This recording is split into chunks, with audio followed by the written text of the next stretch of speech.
देखो हमने last class में कोप्टन प्रभाव की उत्पत्ति के बारे में पढ़ा था। कोप्टन प्रभाव की उत्पत्ति से हमारे पास समीकरण आए डेल्टा लैम्डा बराबर H M not C one minus cos theta, समीकरण आई थी हमारे पास। तो हम इससे अब देखो निकालते हैं मान, थीटा के आधार पर जो थीटा का मान होगा उससे मान निकालेंगे। तो देखो समीकरण आठ से सबसे पहले हम देखते हैं डेल्टा लैम्डा लैम्डा बराबर एच अपॉन एम नॉट सी, इसका क्या है वन माइनस कोस थीटा जो है उसको क्या लिख देंगे one plus two sign square theta upon to, इसको लिख देंगे। तो हमारे पास इस समीकरण से क्या हो जाएगा, डेल लैम्डा बराबर two H M not C sine square lambda theta upon two. अब जब हमारे पास थीटा बराबर क्या हो, 0 डिग्री हो, तो देखो समीकरण 9 है हमारे पास, इसमें थीटा का मान रखेंगे हम 0। तो यहाँ देखो 0 मान रखा हमने, डेल लैम्डा बराबर two H M not C sine square, theta की जगह क्या रख दिया हमने 0 और 2 का भाग देंगे इसमें, तो इसमें 0 का भाग या गुणा करेंगे कोई भी संख्या तो क्या हो जाएगी 0। तो लैम्डा का मान है जो लैम्डा में वृद्धि होगी यहाँ पे डेल लैम्डा बराबर कितना आ गया हमारे पास 0 माना जाता है इसका, ठीक है। इसके बाद जब हम देखते हैं जब थीटा बराबर हमारे पास क्या हो 90 डिग्री हो, तो समीकरण 9 देखो वापिस समीकरण 9 से इसको क्या लिख सकते हैं, डेल लैम्डा बराबर two H M not C sine square theta की जगह क्या रख देंगे 90 डिग्री, 90/2।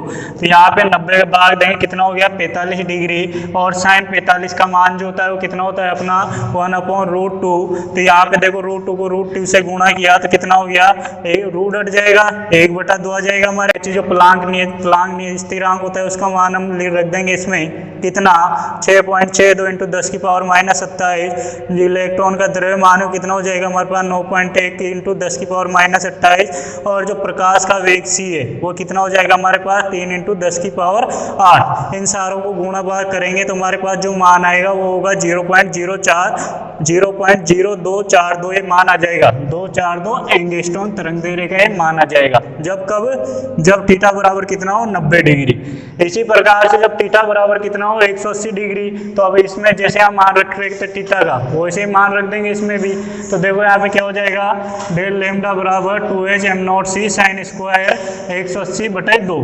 तो 180 में यहाँ पे भाग देंगे तो कितना आ जाएगा साइन स्क्वायर 90 डिग्री, और जो 90 डिग्री है उस साइन इसका 90 का मान होता है 1, तो 1 मान रख देंगे यहाँ पे साइन 90 का।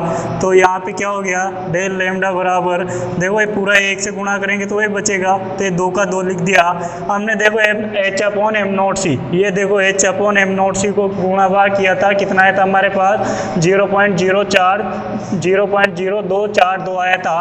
अब इसको 2 से गुणा कर देंगे, 2 से गुणा करेंगे तो कितना आ जाएगा हमारे पास, जो कोप्टन प्रभाव विस्थापन है वो कितना हो गया 0.0484 एंगस्ट्रॉम ये आ जाएगा। इस प्रकार से थीटा का मान रखकर हम इनको निकाल सकते हैं, 0, 90 और 180 तीनों के द्वारा इसको निकाल सकते हैं, ठीक है। तो ये हुआ हमारा आज का जो कोप्टन प्रभाव थीटा का मान था उसकी उत्पत्ति के बाद इसके थीटा के मान रखे कोण का मान निकाल कोप्टन विस्थापन।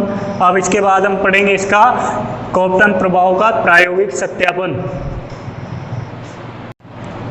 तो देखो कोप्टन प्रभाव हम करते हैं प्रायोगिक सत्यापन। इसके लिए देखो हम लेड कक्ष लेते हैं, और लेड कक्ष लेके इसमें प्राप्त होने वाली जो एक्स किरणें हैं, इन एक्स किरणों को हम क्या करते हैं, जो कार्बन परिकिरणक होता है इस पर आपतित करते हैं। कार्बन परिकिरण इस पे आपतित करते हैं। कार्बन परिकिरण का कार्य क्या होता है, परिकिरण जो कोण होता है उसको परिवर्तित करना। जो परिकिरण कोण है उसको ये क्या कर देता है, परिवर्तन करना इसका कार्य है। और परिवर्तन करने के बाद यहाँ से ये जो किरण है वो कहाँ जाती है, क्रिस्टल पर। क्रिस्टल से यहाँ से विवर्तित जो एक्सरे किरण है उसके किस में जाती है, आई बॉक्स में जाती है। आई बॉक्स में जाती है तो यहाँ पे जो तरंग दैर्ध्य आती है, तरंग दैर्ध्य को हम क्या कर लेते हैं, ज्ञात कर लेते हैं। तरंग दैर्ध्य ज्ञात की जाती है आई बॉक्स में, तरंग दैर्ध्य का जो मान होगा वो आई बॉक्स में ज्ञात कर लिया जाता है।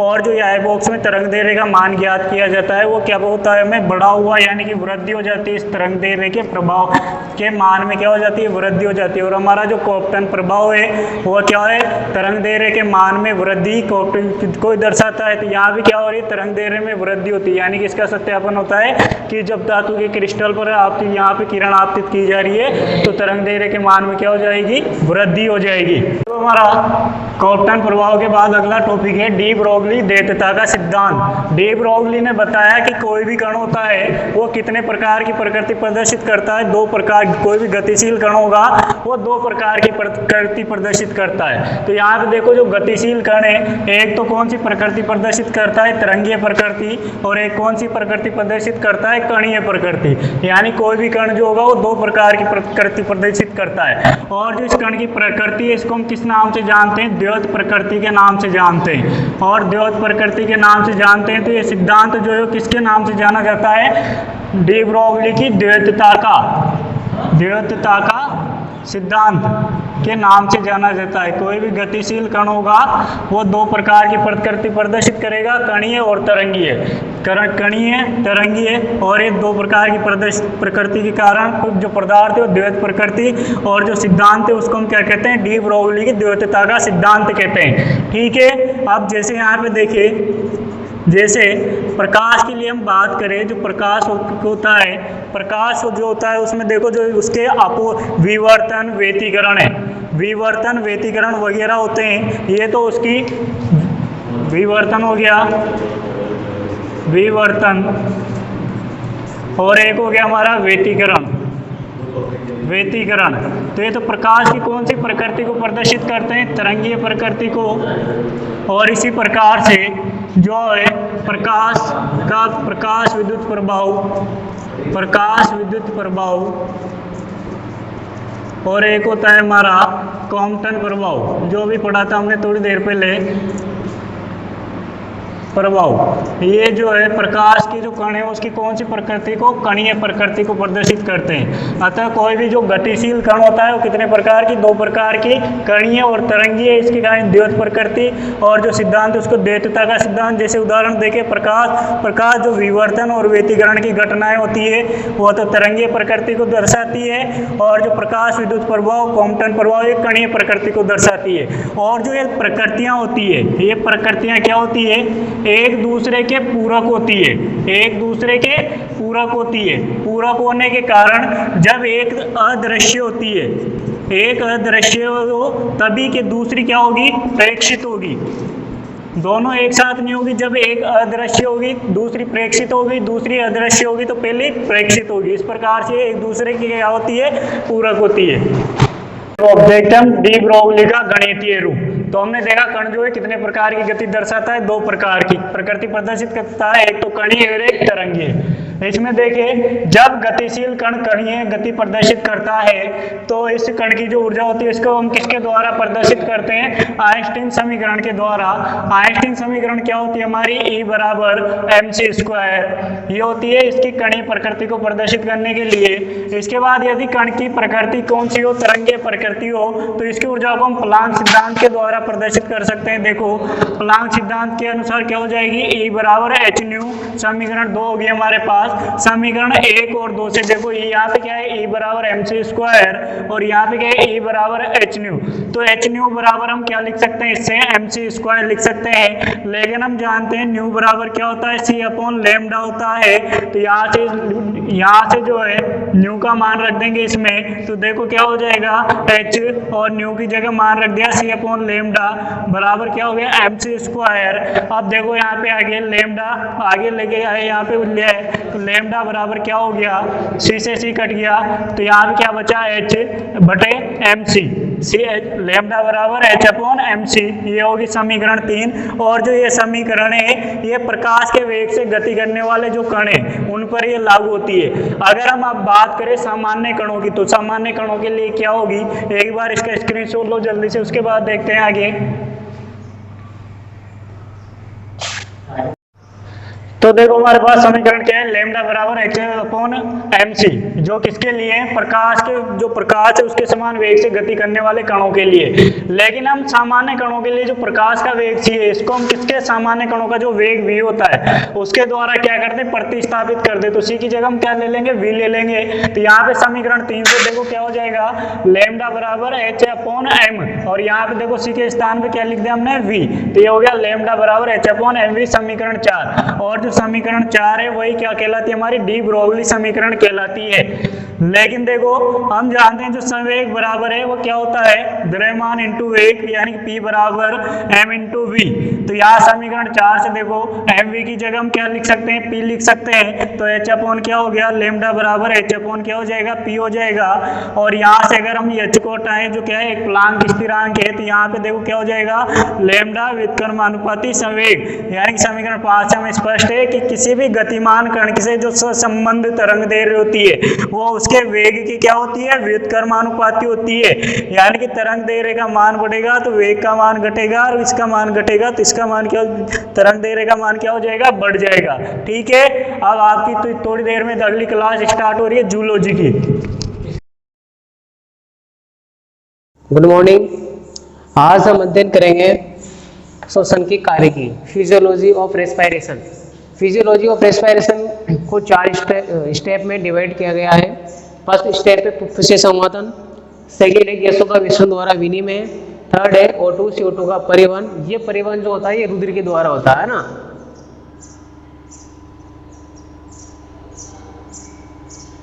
ठीक है, और 4 है कोशिकीय शोषण। अब इसमें देखो आप, जो फुफ्फुसीय संवर्धन है इसको हम कहते हैं ब्रीथिंग, आम भाषा में सांस लेना, है ना। इसके बारे में आज अपन और आगे जानकारी लेंगे, इन सब के बारे में लेंगे। इनसे इंपॉर्टेंट क्वेश्चन बनते हैं अपने, 3 क्वेश्चन बनेंगे, इससे उससे। एग्जाम में जब क्वेश्चन आएगा तो क्वेश्चन आएगा कि शोषण की कार्यकी में फुफ्फुसीय संवर्धन को समझाइए, या शोषण की कार्यकी में जो गैसों का विसरण है वो कैसे होता है ना, मतलब विनिमय कैसे होता है। या फिर क्वेश्चन आएगा कि O2 CO2 का रुधिर के द्वारा परिवहन कैसे होता है, समझाइए। तो ये अपने पास इंपॉर्टेंट क्वेश्चन है। अब अपन देखते हैं जो ये पूरे के पूरे जो फिजियोलॉजी है इसको अपन एक आरेख के द्वारा समझते हैं। एक आरेख बनाया गया है ना, इसको ध्यान से देखेंगे। ये यहाँ पर एक कोशिका है जो कि फेफड़ों के अंदर पाई जाती है। ये क्या करती है, बाह्य वायुमंडल से या बाह्य वातावरण से जो है गैसों का एक्सचेंज करती है ना। अब एक्सचेंज कैसे होता है, देखो जो बाहर का जो वातावरण है, वायुमंडल है, वहां पर एक निश्चित दाब होता है। हर प्रकार की गैस का एक आंशिक दाब फिक्स होता है ना। जैसे यहाँ पर लिखा हुआ है PO2, मतलब प्रेशर ऑफ ऑक्सीजन। ये जो ऑक्सीजन का जो आंशिक दाब है ये कितना है, 159 mmHg। इसको कैसे निकाला जाता है, इसका एक फॉर्मूला है, मैं आपको बता देता हूँ। हम जब किसी भी गैस का आंशिक दाब निकालते हैं तो उसका फॉर्मूला होता है कि जो उस गैस की जो मात्रा है प्रतिशत में वायुमंडल को, वो लिखते हैं। जैसे ऑक्सीजन का निकाल रहे हैं हम, तो ऑक्सीजन की मात्रा होती है 21, डिवाइड कर देंगे 100 से, मल्टीप्लाई करेंगे 76 क्या है, ये वायुमंडलीय दाब है। तो अपने पास जो ऑक्सीजन का जो निकलेगा मान वो निकलेगा 159.6 mmHg के आसपास निकलेगा। ठीक है, ऐसे निकाला जाता है। इस तरह से आप CO2 का भी निकाल सकते हो ना। तो देखो यहाँ पर बाह्य वायुमंडल में जो ऑक्सीजन का जो प्रेशर है वो कितना है, 159 mmHg है। इस कुपिका के अंदर जो ऑक्सीजन का जो प्रेशर है वो कितना है, 105। हम जानते हैं कि गैसों का जो एक्सचेंज है या विसरण है अधिकता से कम क्यों होता है। जैसे अपन किसी कमरे में अगरबत्ती या इत्र लगा देते हैं तो उसकी सुगंध सारे कमरे में फैल जाती है, क्योंकि अधिकता से कम कम से अधिकता की ओर जाती है। यहाँ पर दाब कितना है, 159, और यहाँ कितना है, 105। तो ऑक्सीजन कहाँ से कहाँ आएगी, यहाँ से ही आएगी। ठीक है, इसके बाद देखो इस धमनी के अंदर जो है फुफ्फुसीय शिरा है। फुफ्फुसीय क्यों, क्योंकि फेफड़ों से आ रही है, शिरा इसलिए क्योंकि हृदय में जा रही है। हृदय में जो भी ब्लड को लेकर आती है वो शिरा कहलाती है। चूंकि फेफड़ों से आ रही है इसलिए इसका नाम है फुफ्फुसीय शिरा। इसके अंदर जो ऑक्सीजन का जो प्रेशर है वो होता है 104, यानी कि अब कहाँ से आएगा, 105 से 104 की ओर गमन करेगा। आगे देखो जब ये हृदय से जब ये जाएगा किसी ऊतक के अंदर तो इसके द्वारा जाएगा, इसका नाम है महाधमनी, है ना। हृदय से जो रक्त को लेकर जाएगी वो धमनी कहलाती है। इसमें इसका दाब होता है 95, यानी कि ब्लड कहाँ से कहाँ आएगा, 104 से 95 की ओर आएगा। फिर देखो यहाँ से जब ये किसी ऊतक है, जो ये बनाया गया है, या तो ये ऊतक है या फिर कोशिका है ना। इसके नीचे लिख देता हूँ मैं, जैसे मैंने लिख दिया सेल, है ना। ये है एक प्रकार की कोशिका है। इस कोशिका के अंदर जब ऑक्सीजन आएगी तो यहाँ पर जो इसका अंदर प्रेशर होता है इसका मतलब 23 mmHg, है ना। यानी कि यहाँ से कहाँ आएगा, ऑक्सीजन यहाँ पर आएगा। अब चूंकि इस सेल के अंदर जो दाब तो कितना था, 23, वायुमंडल के बाहर दाब कितना था 159, इसलिए 159 से 23 की ओर ऑक्सीजन ने क्या किया, विषण के द्वारा प्रवेश किया, गमन किया, है ना, विनिमय हुआ, एक्सचेंज हुआ। अब देखो किसी भी सेल्स के अंदर क्या होता है, ऑक्सीकरण की क्रिया होती है ना। ऑक्सीकरण की क्रिया मतलब क्या होता है, ग्लूकोज का ऑक्सीजन के द्वारा टूटना, जिससे कार्बन डाइऑक्साइड का निर्माण होता है और ऊर्जा बनती है। इसी क्रिया को हम क्या कहते हैं, श्वसन। इसलिए जो अपना 4th स्टेप है इसका नाम है कोशिकीय श्वसन। 3rd स्टेप में अभी अपन ने देखा कि रुधिर का परिवहन हो रहा है, 2nd स्टेप में अपन ने देखा कि गैसों का एक्सचेंज हो रहा है, और 1st स्टेप में क्या हो रहा है, O2 CO2 का एक्सचेंज हो रहा है बाह्य वायुमंडल से, इसलिए इसको कहा जाएगा फुफ्फुसीय संवर्धन। तो श्वसन की जो फिजियोलॉजी है इसको 4 चरणों में डिवाइड किया गया है, 1st, 2nd, 3rd और 4th। ये इसके ऐसे मैंने लिख दिए हैं। जब गैसों का विनिमय होता है तो पिका और हृदय के जो बीच में होता है उसको कहा जाता है बाह्य श्वसन, और ये क्रिया जब किसी सेल्स के अंदर होती है तो इसको कहा जाता है आंतरिक श्वसन। तो बाह्य श्वसन और आंतरिक श्वसन में आपको अंतर पता लग गया। आगे चलते हैं। अब देखो CO2 का निर्माण हो रहा है किसी सेल्स के अंदर, तो हम जानते हैं कि जब CO2 बढ़ रही है, मात्रा बढ़ रही है, तो सीधी सी बात दाब ज्यादा होगा। तो इस सेल्स के अंदर जो PCO2 होता है 46 mmHg है ना, और इसके अंदर होता है 45। तो यहाँ से कहाँ जाएगा, यहाँ। अब इस वाहिका के अंदर जरूर नहीं है दाब घटे या बढ़े, एक जैसा भी रह सकता है ना। जैसे यहाँ 45 है तो यहाँ भी 45 रह सकता है, क्योंकि सारा प्रवाह एक ही वाहिका के अंदर हो रहा है। अब जब यहाँ से यहाँ जाएगा तो या तो यहाँ दाब कम होना चाहिए, इसलिए इस कुपिके के अंदर जो दाब होता है वो PCO2 होता है अपने पास, PCO2। ये दाब अपने पास होता है 23 mmHg, यानी कि अभी CO2 कहाँ से कहाँ जाएगी, यहाँ से यहाँ, क्योंकि कितना है 45 या कितना है 23। और बाह्य वायुमंडल में PCO2 कितना होता है 0.3 mmHg होता है। तो यहाँ से ये जो 23 के द्वारा मतलब 23 से कहाँ चली जाएगी, बाहर वायुमंडल में चली जाएगी, क्योंकि यहाँ पर क्या है, दाब कितना है, बहुत ही कम है। तो सारी CO2 कहाँ चली जाएगी, बाहर। ये सारी क्रिया हम 4 स्टेप में समझेंगे। इसका फर्स्ट स्टेप फुफ्फुस संवर्धन, 2nd, 3rd और 4th। इसका आप स्क्रीनशॉट ले लीजिए। इसके बाद में हम फुफ्फुसीय संवर्धन के बारे में जानकारी लेंगे, आप इसका स्क्रीनशॉट ले लीजिए।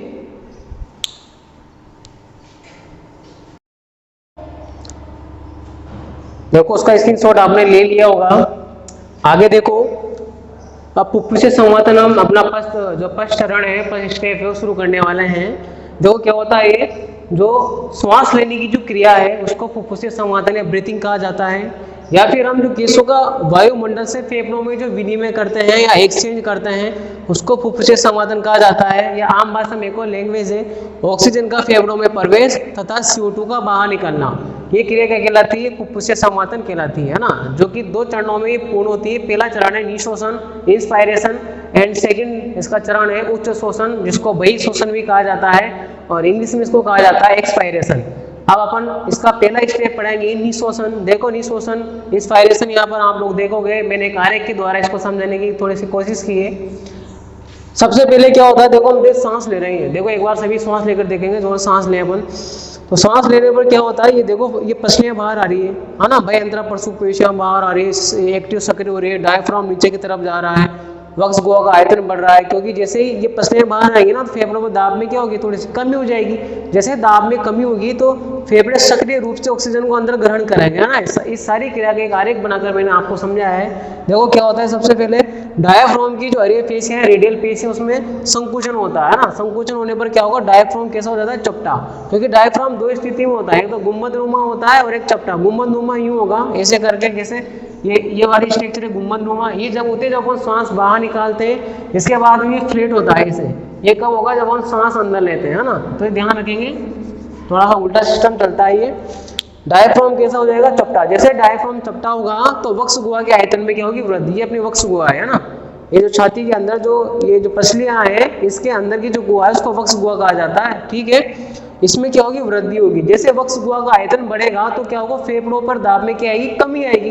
फेफड़ों पर जब दाब में कमी होगी तो क्या होगा, ऑक्सीजन फेफड़ों के अंदर क्या करेगी, प्रवेश करेगी, जिससे क्या होगा, फेफड़े फूलेंगे, ठीक है। और फेफड़े फूलने की इसी क्रिया को अपन क्या बोलेंगे, निःश्वसन बोलेंगे। 2nd स्टेप में इसी के अंदर क्या होता है, देखो जो अपनी भयंतरा परसुपेशियां ये सक्रिय हो जाती है, जिससे क्या होता है, पसलियां बाहर आती हैं, और उरुस्थि जो होती है जिससे पसलियां जुड़ी रहती है उसको उरुस्थि कहा जाता है ना। ये उरुस्थि क्या होगी, अपने बाहर निकलेगी और वही वक्ष गुहा का आयतन में वृद्धि होगी, वही फेफड़ों पर दाब में कमी आएगी, ऑक्सीजन अंदर प्रवेश करेगी, और अपनी कौन सी क्रिया होगी, निःश्वसन की क्रिया होगी, ठीक है। तो इसका आप स्क्रीनशॉट ले लीजिए, फिर इसके बाद में मैं आपको पढ़ाऊंगा उच्च श्वसन या बहिःश्वसन। आपने उसका स्क्रीनशॉट ले लिया होगा।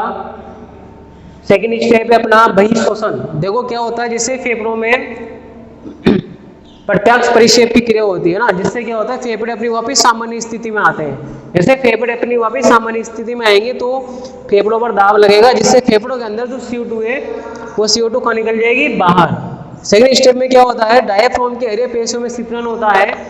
सिकुड़न मतलब जैसे डायफ्राम पहले चपटा हुआ था, कैसा वापस गुंबदनुमा होगा ना, सिकुड़न की क्रिया होगी जिससे डायफ्राम गुंबदनुमा होगा। और वक्ष गुहा के आयतन में क्या आएगी, कमी। वहां क्या होती है, वृद्धि। यहाँ क्या आएगी, कमी। इसके बाद में फेफड़ों पर दाब में वृद्धि होगी और फेफड़ों के अंदर की जो CO2 वो बाहर निकल जाएगी, जिससे क्या होगा, बहिःश्वसन की क्रिया होगी। ठीक है। और नेक्स्ट इसमें क्या होता है कि बहिःअंतरप्रसुप्त जो पेशियां हैं वो वापस शिथिल हो जाती हैं, जिससे जो पसलियां अपनी कहाँ चली जाएगी, अंदर। और उरस्ती कैसे हो जाएगी, सामान्य, जिससे वक्ष गुहा का आयतन में क्या आएगी, कमी आएगी। फेफड़ों पर दाब में वृद्धि होगी, CO2 गैस कहाँ निकलेगी, बाहर। कौन सी क्रिया संपन्न होगी, अपने बहिःश्वसन की क्रिया ये संपन्न हुई। तो दोनों क्रियाएं हमने पढ़ ली, अंतःश्वसन और बहिःश्वसन। अब हम पढ़ेंगे आज देखो अपना जो लास्ट, इसका स्क्रीनशॉट ले लीजिए आप। इसके बाद हम पढ़ेंगे फेफड़ों की जीव क्षमता। देखो नेक्स्ट आगे चलते हैं, हम पढ़ेंगे फुफ्फुसीय जीव क्षमता। इसको कहा जाता है वाइटल कैपेसिटी ऑफ लंग्स। फेफड़ों के अंदर जो गैसों को जो भरने की जो क्षमता होती है उसको कहा जाता है वाइटल कैपेसिटी ऑफ लंग्स। जिसमें सबसे पहला है जोरी, है ना, जिसको हम बोलेंगे टाइटल वॉल्यूम। ये क्या होता है, एक सामान्य अवस्था में जो हम श्वास को अंदर लेते हैं, बाहर निकालते हैं, उससे जब अंदर जाएगी और बाहर जब CO2 निकलेगी, तो एक सामान्य अवस्था में जो होती है इसको कहा जाता है जोरे वायु। ये कौन सी अवस्था में, ये अपने सामान्य अवस्था में। इसका जो मान है कितना होता है, 500 ml, 500 मिलीलीटर ही होती है। इसके बाद एक पूरक क्षमता, ये क्या होती है, जब हम श्वास अंदर लेते हैं, है ना, जब हम श्वास बलपूर्वक अंदर लेते हैं ना, कैसे लेंगे हम श्वास को, बलपूर्वक लेंगे, वो भी कहाँ लेंगे हम, अंदर। जब श्वास को बलपूर्वक अंदर लिया जाता है उसको कहा जाता है पूरक क्षमता। ठीक है। इंस्पायरेटरी रिजर्व वॉल्यूम, इसका मान होता है 3000 ml, मिलीलीटर।